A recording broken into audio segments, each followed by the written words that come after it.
goodness. And so, goodness is our only hope, always, every day, in any era of our history.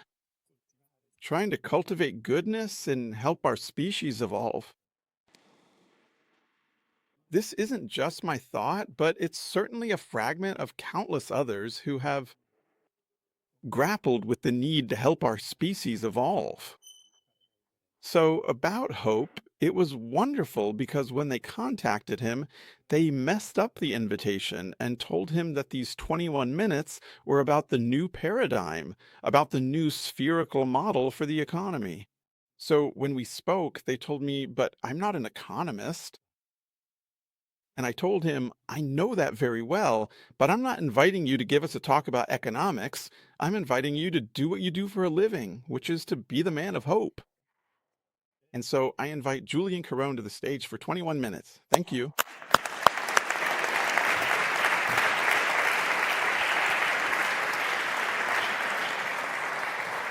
Thank you for being here. Let's also watch together with you what the production has envisioned.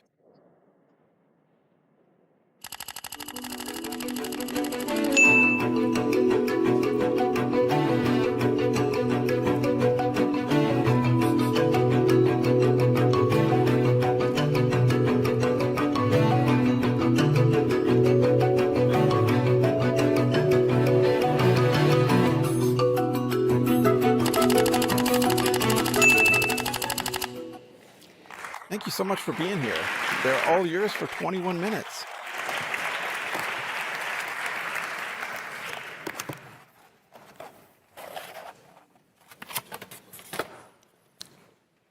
Good morning, everyone, and thank you all for being here.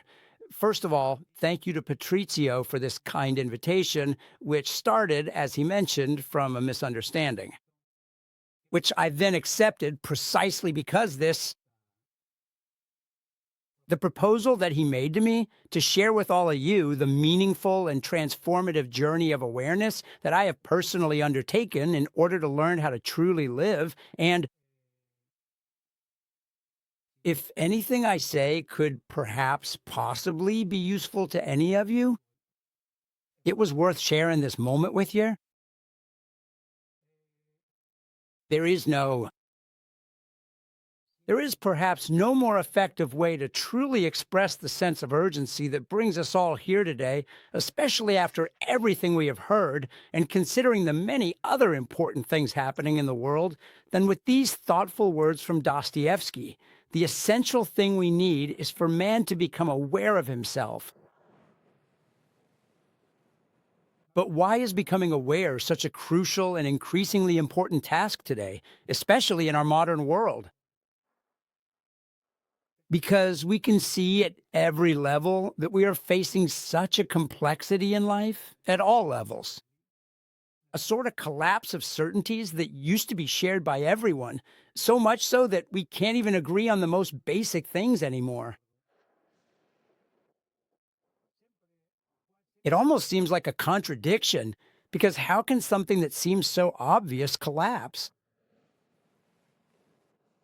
An observation that I made several years ago, which was shared by Cardinal Ratzinger, really helped me to understand this, in which he described the attempts and efforts made throughout history to find a point of unity, of shared understanding after the wars of religion. During the Enlightenment era, there was a deliberate attempt to keep the essential and fundamental values of life outside of contradictions, that is, outside of debate or dispute, and to seek for these important values a kind of clear and rational evidence that would make them independent from the many divisions and uncertainties of the various philosophies and religious denominations. In this way, they wanted to secure the foundations of coexistence and, more generally, the foundations of humanity. At that time, this seemed possible because the great underlying convictions created by Christianity, for the most part, still endured and seemed undeniable. The value of the person, the value of freedom, the value of work, and many of these things we know. What was the outcome of this attempt? The search, as we can see, for such a reassuring certainty that can endure, uncontested beyond all differences, has failed. The proof is essentially the attempt at establishing a completely new paradigm. For this reason, we all feel the urgent need for a new awareness. But such awareness does not work like any other material progress. We have seen this. At some point, this worry. First of all, we must acknowledge that additive progress is only possible in the material field. Since the time of Newton, there's truly no going back. It's an achievement that is already considered definitive and unchangeable. But in the complex and ever-evolving realm of moral awareness, there isn't. Possible? In addition, and for the very simple and clear reason that human freedom is always and will always remain new, and must always make its decisions anew.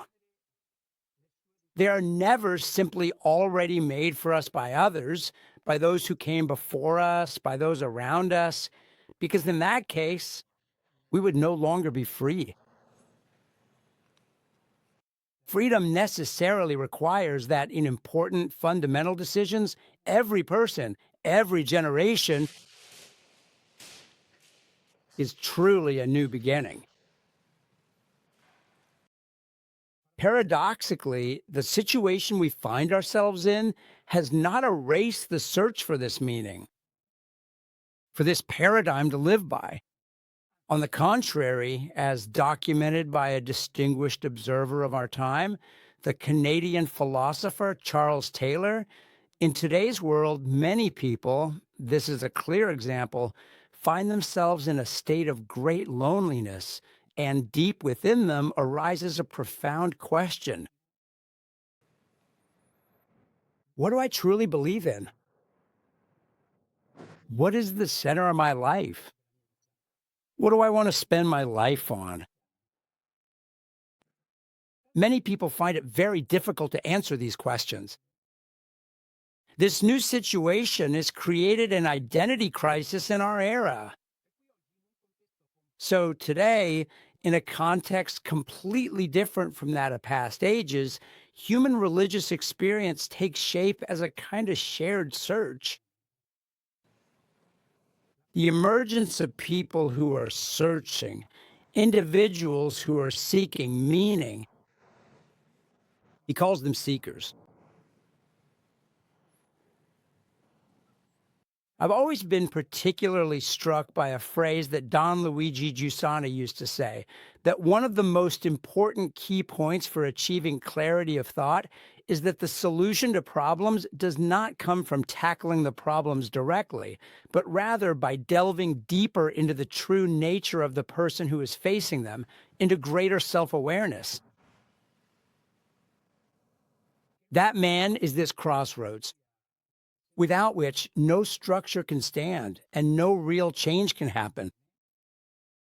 It is the sign of our greatness and of an ultimate, irrevocable freedom that no circumstance can take away. Not even having experienced life in concentration camps, as Viktor Frankl testifies, can take everything away from a man except for one thing: the last of human freedoms.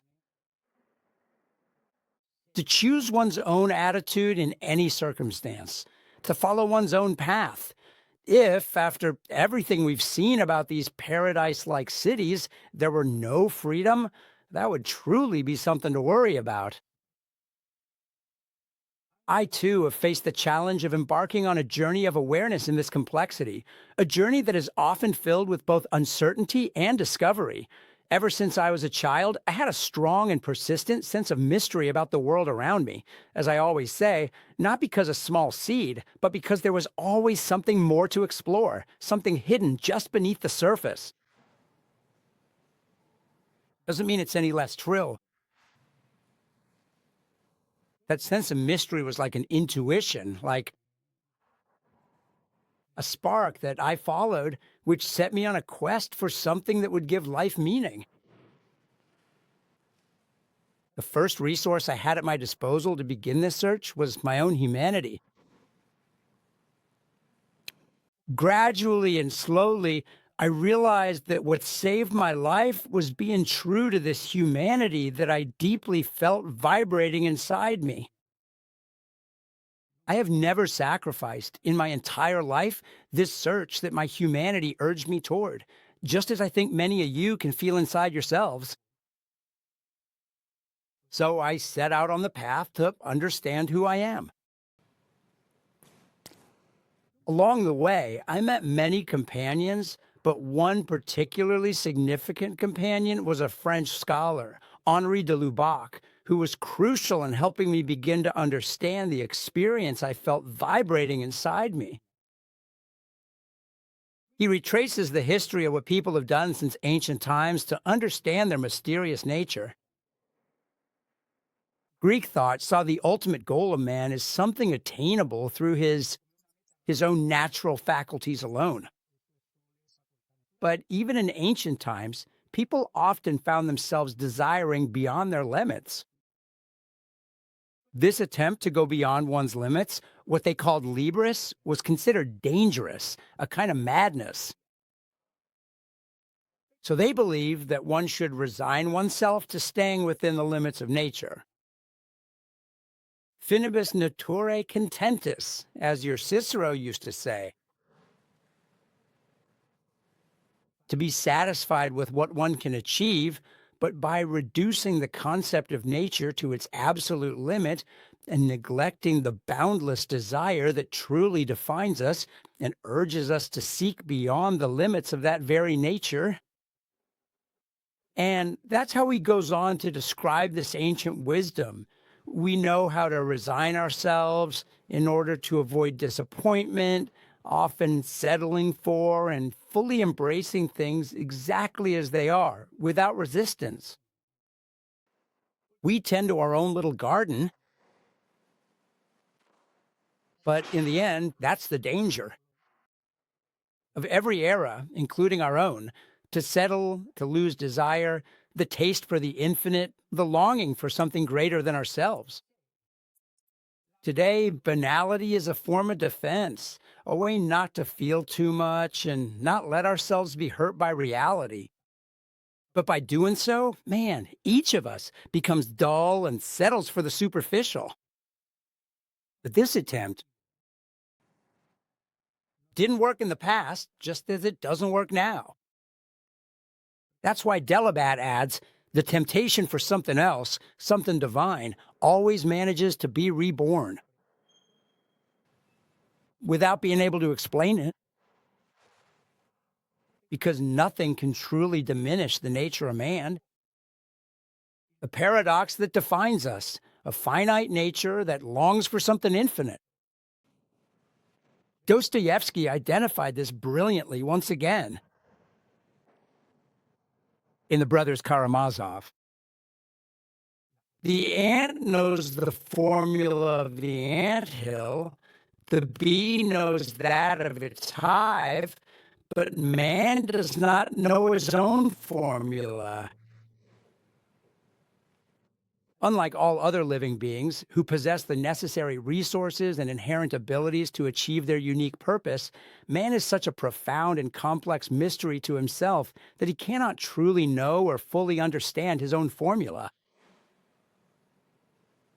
The sooner we become aware of this, the better it will be for everyone. I had this clear awareness of my own humanity, of the disproportion I felt inside. And it was, in fact, my own personal and direct experience, something that I lived through myself that made me truly aware of it.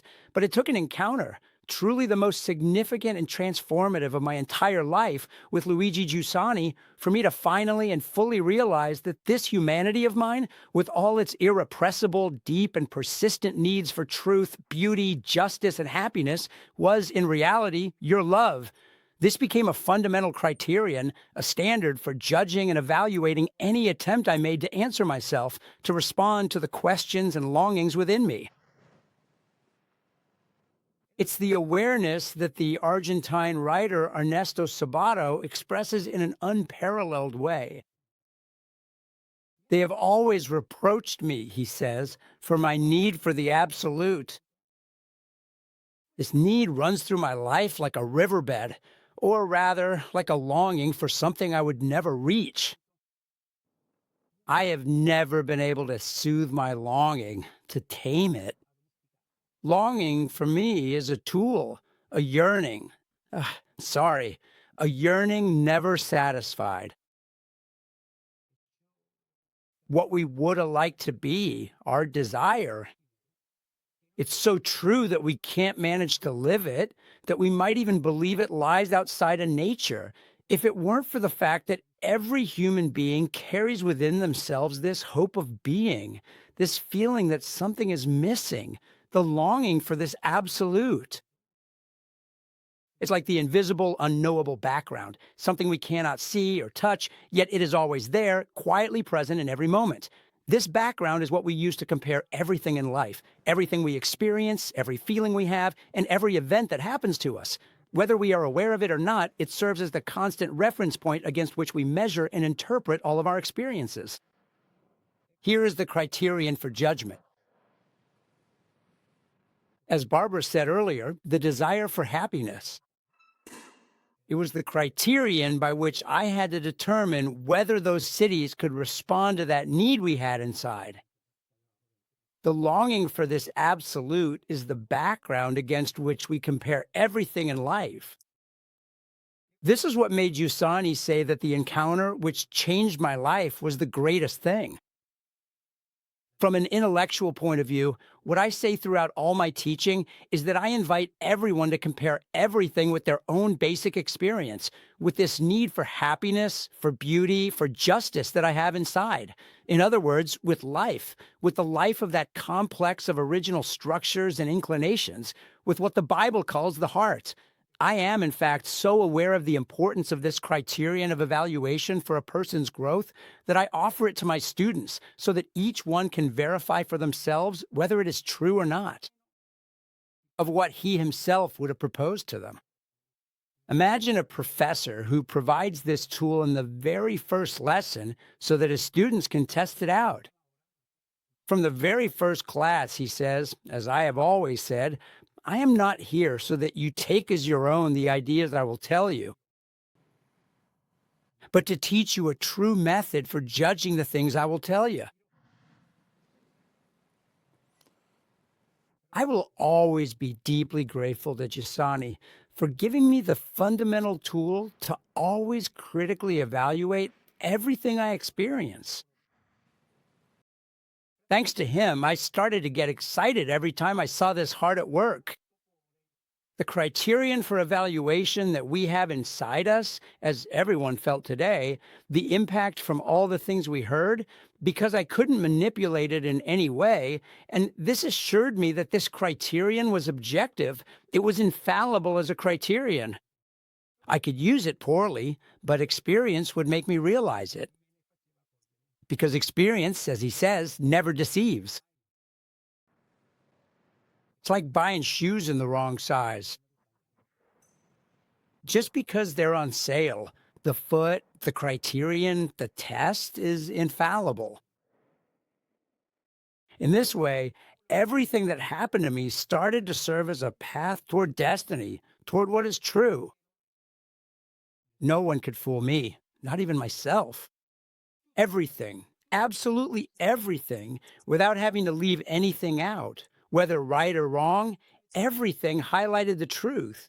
Is it true or not? Are the shoes right or not? Did they fit or not after all?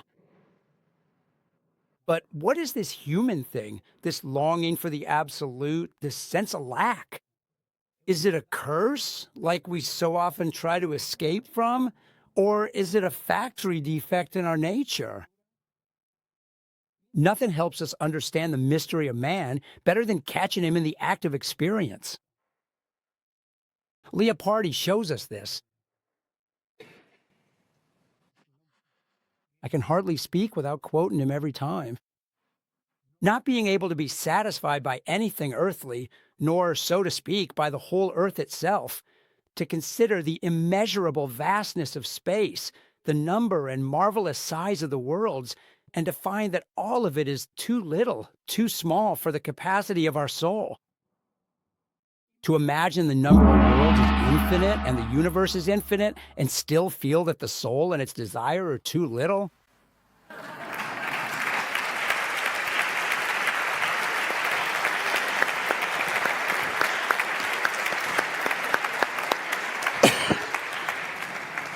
Thank you so much. I really appreciate it. If you have a moment, come on, let's have a chat. We're running a little late, but thank you, thank you, thank you.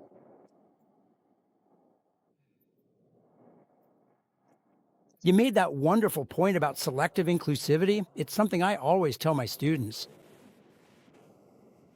Living is a matter of measure, and the greater the measure, that is, the more we manage to be inclusive, the more authentic life is, provided that then we manage to be selective and therefore offer ourselves the choice. But you made a much more careful, much deeper point. How is it possible to choose if you have it? Have you ever reached a truly authentic connection with the most intimate and deepest part of yourself, perhaps even pausing to reflect on it? How do you go about putting on your shoes? If your foot doesn't understand the awareness it has, your foot protests when you put the wrong shoe on it. How can you understand why when a child feels that something unfair has been done to them? They rebel? That's it. It's like we have a detector inside us so that no one can make a fool out of us. Well, we are aware, and for me, as I was saying, this was one of the great discoveries because it gives all of us a standard of judgment, which we need to be aware of in order to judge anything that happens to us. If we are at the mercy of narratives, there are so many narratives. You Are opening up a huge topic because to Denny, from a neuropsychopedagogical perspective, we know that narrative is everything. The story we tell ourselves about things. We also know that this story changes over time, that we adjust it, adapt it, because new experiences come along, new stimuli arise. But you also made another point, and I really appreciate that because it's one of the main themes of my life, which is orphanhood, this feeling of incompleteness, of need that drives the search. Because this feeling, which at times can even become a sense of being lost, isn't it not a bad thing, but actually a great good? You've already said it, so I'm asking you to repeat yourself, obviously, but I do it because I personally feel the need. Why is it so important to embrace this sense of orphanhood and to face it almost every day? That's what I really wanted to make clear in the part I wasn't able to say, that this is so absolutely essential because it's the tool to discover the answer. Thank you.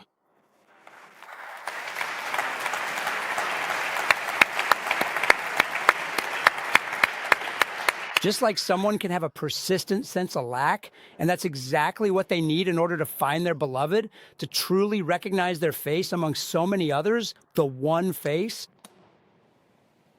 as he says. And Caccini, I'm not myself when you're not here. Otherwise, I'm just left with my own thoughts. The problem is, to whom can we say this in a lasting way?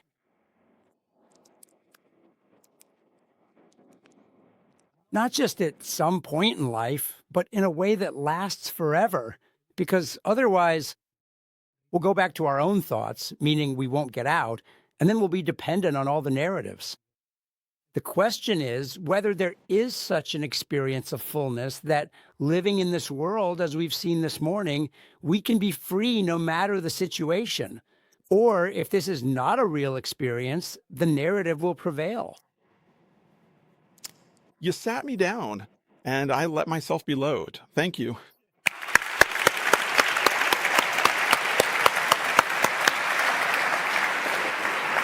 Thank you so much, really.